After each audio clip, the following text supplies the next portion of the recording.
ibu hamil rasa tekanan dekat hari-hari, normal ke? Semua tahu kat luar sana ramai yang terasa-rasa macam tu, risau. Buat ibu hamil semua yang disayangi, yang dikasihi, sebenarnya kita mengandung, pada awal lagi kita akan ada tekanan. Kita akan rasa tekanan bawah perut. Yelah, rahim kita tu kat bawah dekat hari-hari. Bila dah rahim kita tu mengembang, dia akan tekan awak kita berkencing, tekan bawah, tulang bawah tu akan tekan. So sentiasa akan ada tekanan. Makin besar kandungan, tekanan tu makin berat. Macam lebih tekanan lagi. Lagi makin dekat nak bersalin, kepala makin engage masuk dekat corong bawah tu, dekat bahagian cervix tu, dia akan menyebabkan awak rasa lagi tekanan. Makin nak bersalin, lagi tekanan. Lagi nak, baby nak keluar, lagi tekanan. Itu memang normal lah, jangan risau.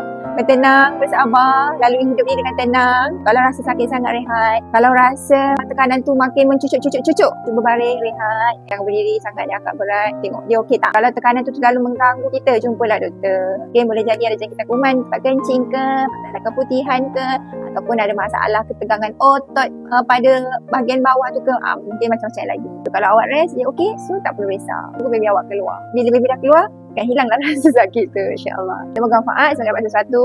Kalau korang suka dengan Dr. Mu punya sharing ni, jangan lupa like, follow and share kepada kawan-kawan yang pregnant juga. Semoga manfaat, kita dapat manfaat lebih ramai lagi dan dapat benefitnya, bertambahlah pahala korang. Terima kasih.